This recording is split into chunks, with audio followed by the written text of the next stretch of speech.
Good afternoon. It's Anissa Buckley from Healthy Edge Rochester, and I have Sarah Goodenough from Kitchen Verde here in Rochester with us today. Welcome, Sarah. Thanks. Glad to have you. Thank you.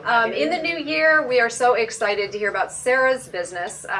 It all started 2 years ago when Sarah was actually featured in People magazine for losing 156 pounds. And prior to that, Sarah had a completely different career, but I'm going to let Sarah tell us kind of how that got started and really how she ended up today with a business in food and how she spends her time talking about sustainable weight loss. So Sarah, if you want to start there. Yeah. So about 7 years ago, I read a book called The China Study. Mm-hmm. So that was by the recommendation of a girlfriend of mine in college. And it talked a lot about nutrition and disease and how it's all linked together and correlated. And after I'd read that, I was just really compelled to try the plant-based thing, because it talked a lot about how a plant-based diet can help with a lot of the standard American diseases like diabetes, stroke, high blood pressure, high cholesterol. And as a nurse, that was something that I was obviously pretty interested in. So I went plant-based, and at the time I was actually about 300 pounds. I was 299 pounds at my heaviest. Wow. So I started doing that. I waxed and waned a little bit with it. So I kind of, I'm like, oh, maybe I'll just stop the processed meat and the red meat, or like I'll stop the cheese here. And then I actually read this book about it's called The Power of Habit. So it talked about developing new habits, getting rid of old habits. And it said, 21 days is how you kind of develop a habit, doing something 21 days consistently.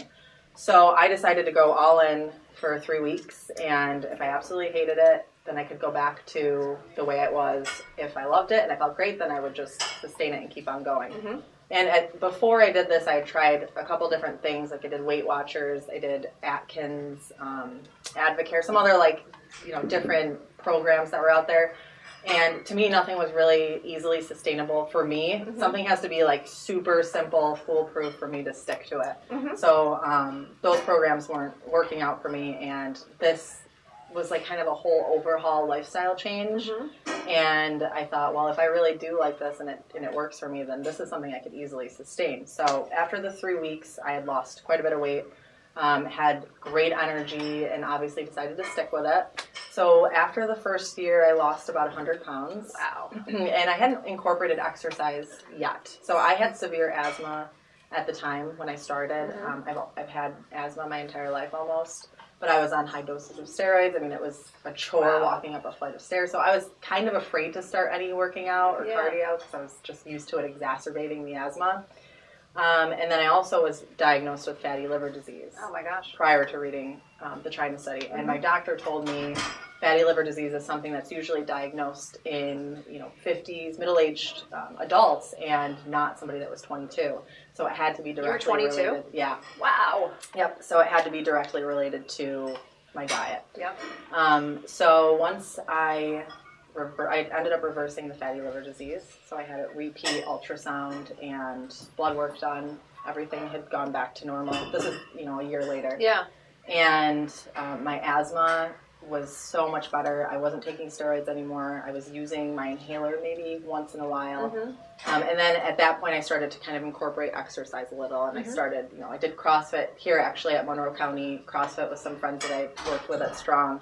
What else did I do? I tried doing the Zumba classes and things like that. So it was just starting out small. That's activity, right? And then I just kind of built up from there. And last year I decided to start out with a half marathon. Oh, so that's terrific. One of my girlfriends who's a runner was like, just sign up for this. It's going to be great. I'll give you, some plans and training schedule. So I signed up for that.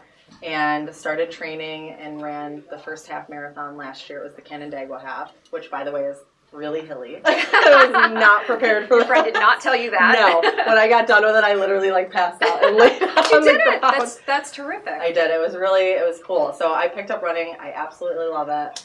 I wanted to do another race, so I signed up for the triathlon last year. That was also in Canandaigua. Wow. And then this year we'll be doing our first full marathon, which is scary, Wow. but yeah, I'm excited. That's It's a bucket list thing, so. Well, you got a lot of bucket lists I think you're checking off here. Yeah.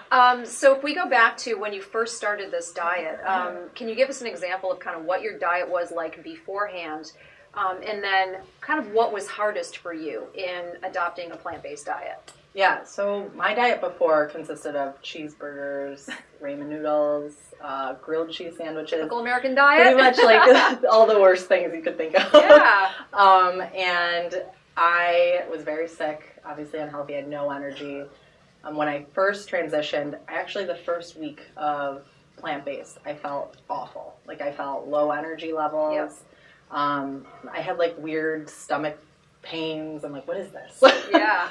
And at first I'm like, oh, this is terrible. Like this isn't going to work. I had read from Dr. Campbell, who was a co-author of the China study, that you can actually withdraw from the processed foods and the bad things that you're eating. Mm-hmm. So, and he said it could last about a week. So that was pretty much what I was experiencing. By the second week, I felt a lot better. And I'd say the hardest part when I first transitioned was giving up cheeseburgers. Yeah. Because that was like my favorite thing to eat. And Probably, is it still? I mean, if you have a cheat food, is that your cheat food? No, I don't Okay. eat cheeseburgers anymore. Okay. But I do like bean burgers. Uh-huh. That's like one of my favorite things to eat. And I'd say like it took me a while to like get over kind of the addiction that I had to these like comfort foods. Yeah. And Yeah. that was definitely, I'd say, the hardest part, and really overcoming the psychological aspect of why I had gained 300 pounds, or been 300 pounds at that point. Yeah. And realizing that losing weight and sustaining a weight loss has a lot more to do with your mental and psychological health than actually what you're putting in your mouth. I mean, obviously, that's directly related to what you're putting in your mouth, calories, and where it's coming from. But sustaining it is definitely related to your mental health and psychological health, too. So. Yeah. So then how did you make the leap from, losing all that weight yourself, changing your lifestyle, to opening a business? That's a big shift. It is a big shift. Well, when I had finished reading the China study and I changed my lifestyle, I became really passionate about it. So I read any book I could find on plant-based nutrition. Dr. Michael Greger, Neil Barnard were physicians that were kind of leading the entire plant-based movement. So I read a lot of their books, their blogs, videos that they had done. And then I took the certification course for plant-based nutrition through eCornell, which is where T. Colin Campbell is the head of nutrition, and he is a co-author. Well, he did the research, and he's the author of the China study. So I got certified in plant-based nutrition, and at the time I'm still a critical care nurse, so I was working in the ICU at Strong, and wanting to go back to school and figure out what I wanted to do, because I loved working in the healthcare field, but I wanted to do something more preventative, and I really loved nutrition and how it related to disease and just like the whole bigger picture of it. Yeah. So I actually went back to U of R and did the post-bachelor's pre-med program. Okay. And while I was doing that was kind of when I was getting the idea of possibly doing plant-based meal prep, because I was doing it for myself. Yeah. So I'm working full-time as a nurse. I'm going to school full-time. I've got 2 young boys. So the only way I was sticking to it or eating healthy was if I had my meals with me. Totally. And yeah, I had a friend of mine who was a bodybuilder. He had high blood pressure. We decided to try him on the plant-based meals. So I did nutrition plans for him, and blood pressure went back to normal. Everything went good. So then that's kind of how Kitchen Verde started. Okay. With him, yeah. Great. So you've been operating for about 2 years. It's going phenomenally well. Yeah. It's January, so everybody's looking for that. Yeah. So tell us a little bit more about Kitchen Verde, sort of what you're offering there, and then if you want to speak a little bit to how you see this fitting into sort of a sustainability program for people. So it's not just about losing the weight, but really it's about your lifestyle, and it's about going forward, right? Yeah, So definitely. So Kitchen Verde is whole food, plant-based meal delivery and catering. Okay. So we prep all of your meals. You can pick them up on Sunday, or they can be delivered anywhere in Monroe County. Okay. We also have some locations that we deliver to, like the Bonadeo Group on Mondays, Sands Cancer Center in Canandaigua on Mondays. Our menu does change every week. We try to do seasonal things also. And the menu is structured a la carte, so most people that are not vegan or plant-based are not very familiar with the plant-based foods. So we do an a la carte menu, so you can kind of choose and try things as opposed to here's your meals and you're terrified and you don't know what it is. And and then the catering, we don't really have any like advertising for the catering as of yet, but we're working on that because that's something we've noticed is definitely really needed, is some kind of plant-based or oil-free catering, which we've been doing, and it's been taking off. So, that's terrific. Yeah. Do you offer any other services in terms of, with your history with counseling with people, or I'll zip it and let you talk. No. You're shaking your head, yes. No, because I thought about it. I'm like, oh yeah, I meant to say that earlier. Yeah. But I do some nutrition counseling one-on-one. I have customers and people that come to me that are referred from physicians, and they're like, where do I start? Yeah. Like, how do I do this whole food plant-based thing? And do I have to do it 100% all of the time? Sometimes, if it's a recommendation from a doctor or a cardiologist and they're like, severe heart disease, then those are usually the times where you want somebody to follow it 100%. There's some customers we have that like do it 80% of the time, and 20% they do, whatever else they do. So what I do is I kind of give recipes, like easy transition recipes, crock pot recipes, and I'll do like little fact sheets that I give to people. And they just kind of have like the reasons why you're doing it, what some alternatives would be, plant-based alternatives would be, and if they need extra help, like they have some kind of comorbidity where they have diet restrictions, I usually will help those people a little bit more too. Okay. I know one challenge for people in weight loss is travel, right? So I think I love your concept. I love delivery here in Rochester. I think for me, I know I travel a fair amount. And a lot of people do. Do you have any recommendations for how to stick with a plant-based diet? Do you find it's something that's becoming easier, or kind of what are your thoughts on that? It's definitely becoming a lot easier than it was when I had first started. Now you can pretty much go anywhere and at least get a baked potato. Sometimes you don't have the more extravagant meals, but you can pretty much find anything whole food, plant-based, anywhere you go. And having snacks on hand when you're traveling is great. I mean, going on a plane with meals, I don't know if that really works out, but at least having snacks, and then when you're having your layover, you're on the airplane, just getting something that's a little more plant-based than your average thing. So yeah. And in terms of the meals, now you obviously have a healthcare background. Have you looked at breaking them down into, sort of the macronutrient recommendations by the FDA, or kind of what do you follow other than just being plant-based, certainly, but have you looked at like percent proteins and all of that?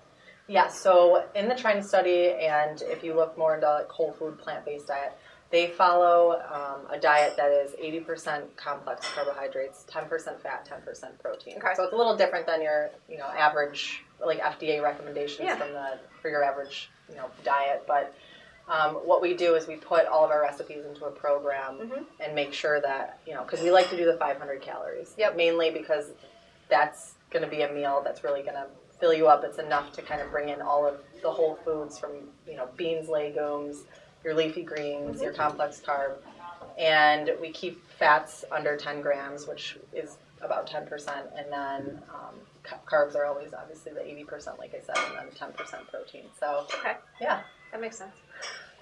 So you've mentioned a couple of things. One is you're cooking without oil. So I'm just curious what the substitute is for that.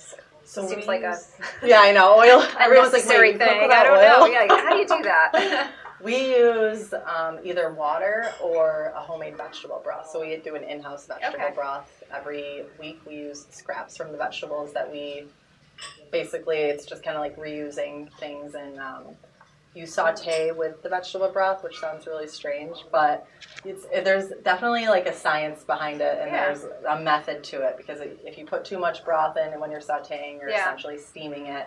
If you do a little bit at a time, that's when you get just the right amount of like browning. It's like an art. It really is, and it takes a lot of practice. Oh my gosh, which is why I'm happy to pay you.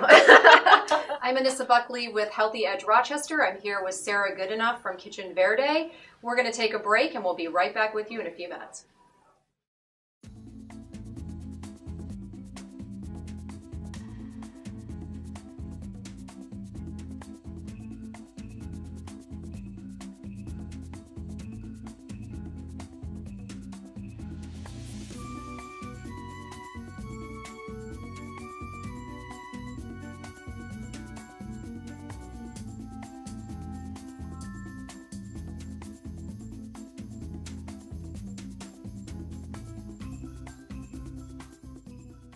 Hi, it's Anissa Buckley with Healthy Edge Rochester. I'm here with Sarah Goodenough from Kitchen Verde. We've been talking about Sarah's journey from being a nurse and having substantial, phenomenal weight loss, and now actually moving into really being an advocate for not only weight loss, but also the foods that she's eaten and how she's become so healthy. And so we've been talking about Kitchen Verde, and I think the big question outstanding is what is next? What's next for Kitchen Verde, and actually what's next? I think we know what's next for you. You're doing a marathon this year, but I'm sure there's more. You've got lots of stuff going on. What's next? Okay, so for Kitchen Verde, I'm actually partnering with another local entrepreneur, and we're doing a plant-based wellness center type of. Wow. Yep. So it'll be more of the nutrition counseling centered around plant-based nutrition, but it's going to be about lifestyle change and just kind of living your best life and being your best self. Oh, how exciting! Yeah, That's we're really terrific. excited about it. Do you have a projected date for that? We're thinking in the spring we'll launch it. Like this year? Yep. Wow. Yeah. How exciting! I know, I'm really excited. Okay. Because that's my favorite part, working with people and really, using my experience and what I went through to kind of help others make a sustainable lifestyle change. That's phenomenal. Yeah. That is so great. And then I'm going to ask one more personal question. So your Sure. kids, how are they? Are they plant-based? Yes, so they are great. They're my youngest son. I was actually plant-based when I was pregnant with him, so he, loves. He his didn't know fruits it, but and he was right. part of the whole thing. Yeah. Whether he liked it or not, he was going to be plant-based. He's just going to be plant-based, and yep, that's how it went. But yeah, they do really well with it. They love their veggies. They love to go to the Red Fern, which is a vegan restaurant here in Rochester. Great food, and actually one of my favorite cheat meals is their nachos. Okay. These nachos are so good. But yeah. Terrific. Yeah. Awesome. All right. Well, thank you for joining us. Anissa Buckley with Sarah Goodenough from Kitchen Verde. And Sarah, I understand you're going to be joining John for a workout segment out on the floor at World Gym in Rochester. Here we are. Here we are. Thanks for joining us today, and good luck to you. You're doing great. Thank you. Thanks very much. Thanks for having me.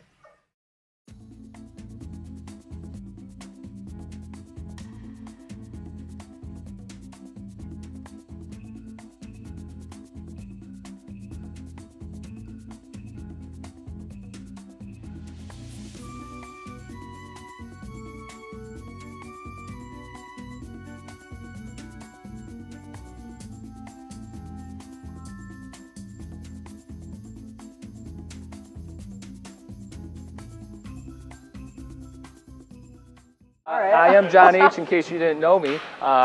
This is Sarah Goodenough. She owns Kitchen Verde, or is it Verde? Verde. Verde? Yeah. All right, I want to make sure I'm saying it right. Giving it a 315 enunciation. Kitchen Verde. That would be like Verde, yeah. Verde, yeah.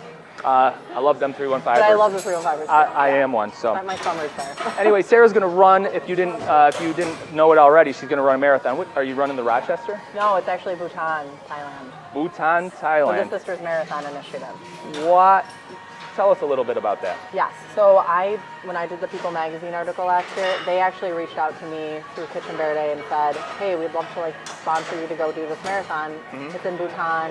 It's big trip. I mean, you go for 7 days. Nice. At first I'm that's really extreme. Are you perhaps the most famous person we've ever had on Healthy Edge No. Rochester? No. People magazine's gonna fly me to Thailand No. to do this. No. But with Kitchen Verde, you're talking to famous doctors, who are, world renowned, pioneers in plant-based diets. So you are pretty famous. I wouldn't. I'm honored. Okay. I bow down. Thank you. You're the famous one, Johnny. No, you got your own let's don't. show and everything. Well, okay. Okay, yeah, you're Sure. right. All right. Anyway, you know what I wanted to do, because you just had a little interview segment, a great interview segment with Anissa Buckley, yep. And you talked about doing the marathon, and I shared with you that I've run 2 marathons, one with strength training, one without. It makes a huge difference with strength training. Right. And then we happen to have a kettlebell right here.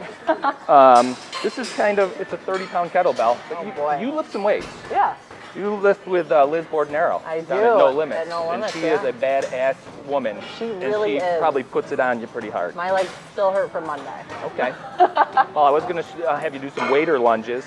Okay, let's do some lunges. Yeah. Okay, so, She basic kettlebell, lift, you can swing it or you can pull it. You want to get it up to the catch position. You want to push it up overhead. And then you're going to have to stabilize the core. You're lunging, alternating. So obviously it feels different on each side because you got the kettlebell over the shoulder. Okay. I've never used one. I did it one time when I did Monroe County CrossFit. One time? It's been a while. You're an expert. One time, multiple times in that one time. Yeah, if you did CrossFit, you probably did 100 reps of it, Yeah, right? it was terrible. Maybe not 30 pounds. This was... Flip that around so it's on the back of your wrist. No, you had it right. Okay. Yep. Keep your knuckles like you're punching the ceiling. Okay. Brace it and just lift right up overhead. Lift it up. Yep, can you do that? Oh, I don't know. This one's a heavy one. All right, hold that for a second. I'm gonna run over here and get a light one. Oh, great. Okay. Yep, hold on. Hold it here. No, put it down. Hold it here, and then I'm gonna walk away. Give it hell, buddy. All right, one so more. there's a 20. All right. We'll do them together. We'll synchronize. All right, let's do it. So, someone's doing some rows here. We'll face that way. Okay. So you can, like, anytime you swing a kettlebell, you just kind of hike a football, Okay. and then you pop your hips, pop it right up there. All right. Yeah. All right, so facing the mirror, keeping yourself square. Okay. Step out, left foot. Keep the weight on the heel. Don't get the knees out over the toes, and back up. All right. How'd that feel? Pretty good. One of the reasons I like to use, Oh, I almost lost it on Yeah. that one.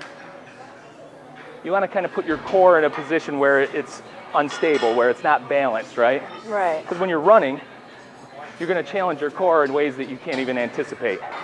It usually happens around mile 16 to 20. Oh, gosh. You can set that down. We'll go the other side if you want. All right. Have you heard about hitting the wall? Oh, yeah. Yeah. I didn't hit the wall at the half, but... No, you don't. It's a different animal. I ran the half, and I was encouraged to run the full because the half was like a walk in the park. Yeah. I ran that in like 1:37 or something. Oh, that's really good. I said, if I double that, I'm going to qualify for Boston. It's a totally different experience.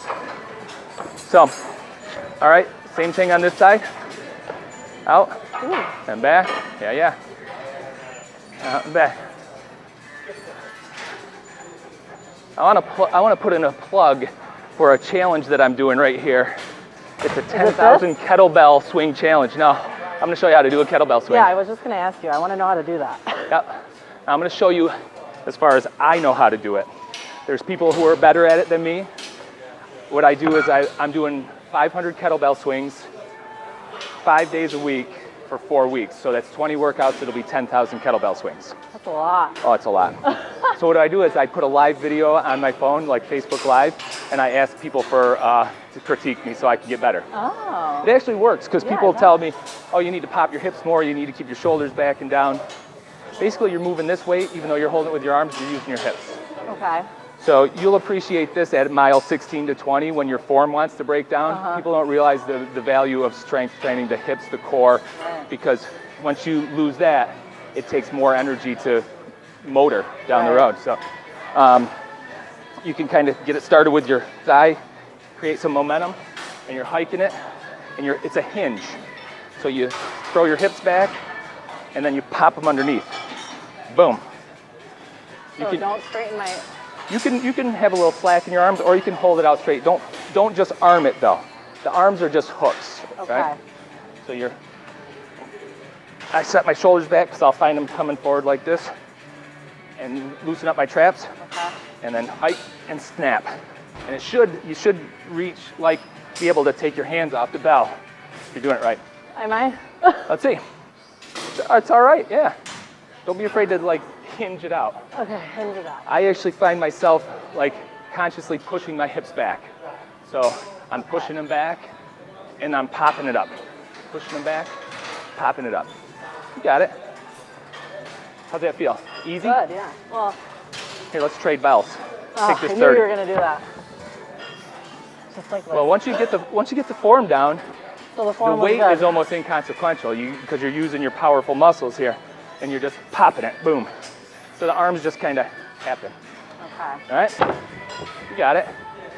Send it back, push it up. Perfect. Oh, I feel it, the rhythm. Yeah. How many times a workout does Liz make you do planks? Oh, God. I hate those.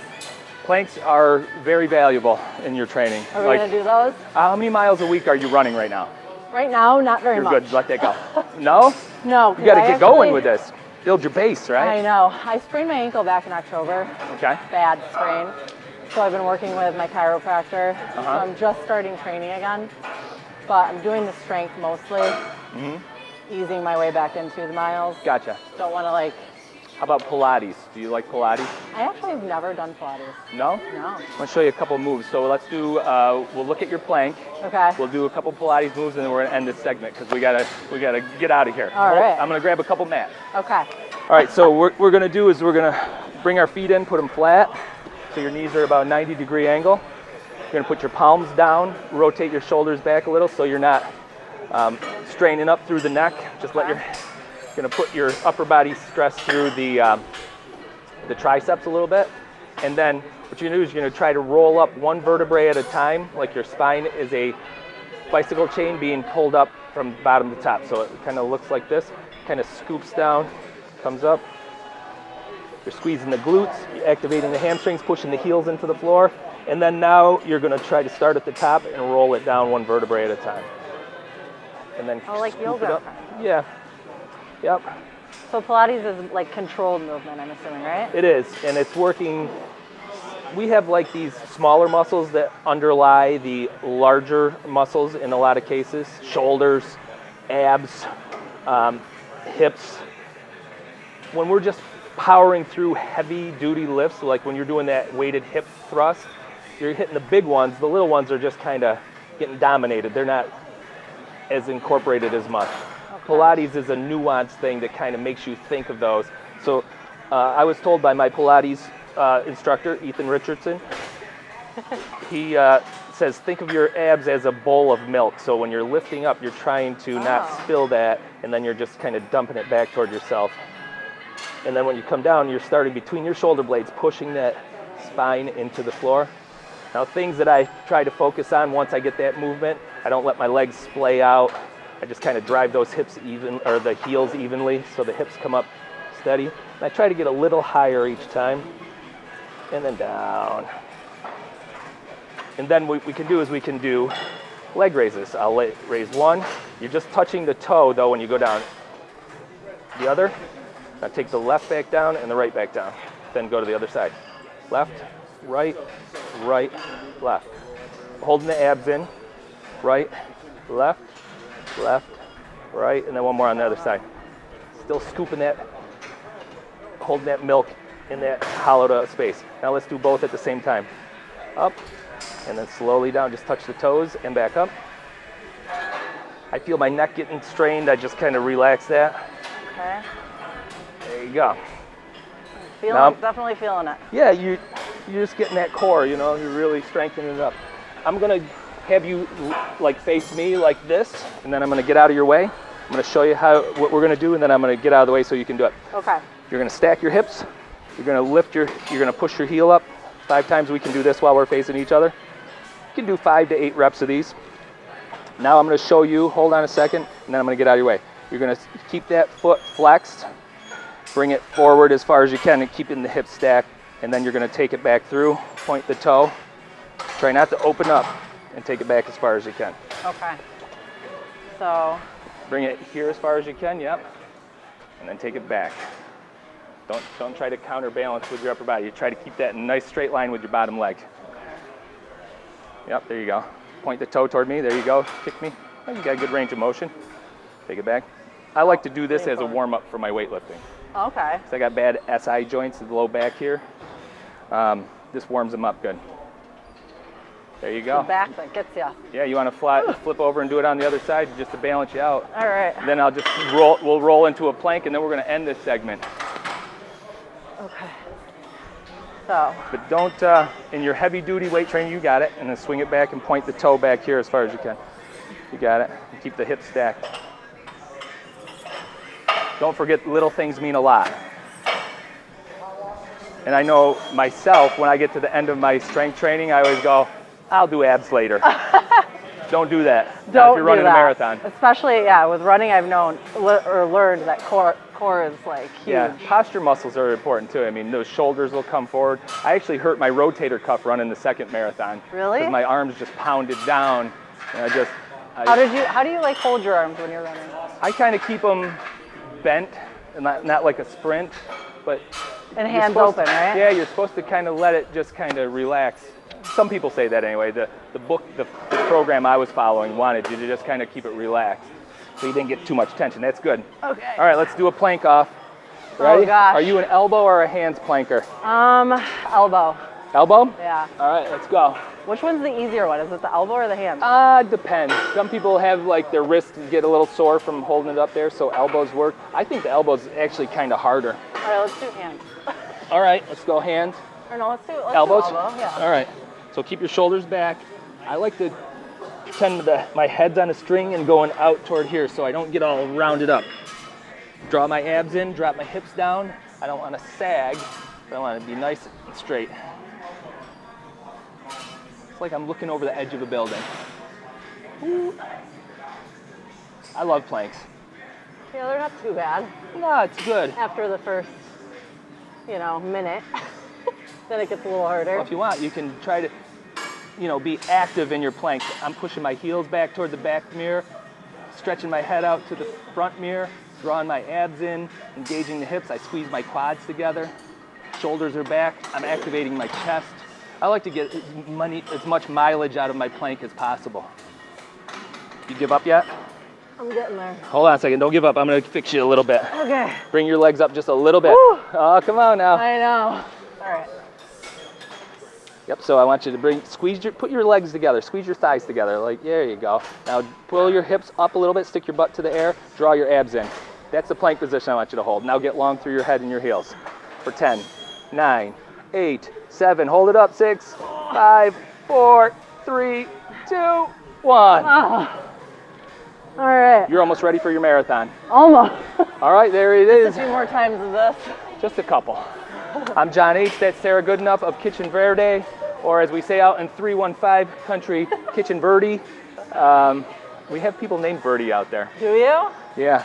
It's actually with an I though, Verde. You know those big storage things that you see along? Like the pods?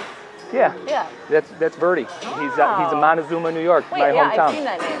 V-E-R-D-I. Yeah? Yeah. Right along the thruway. Anyway, there you have a little fun fact there at the end of Healthy Edge Rochester. We'll see you guys all next time. Bye. Peace.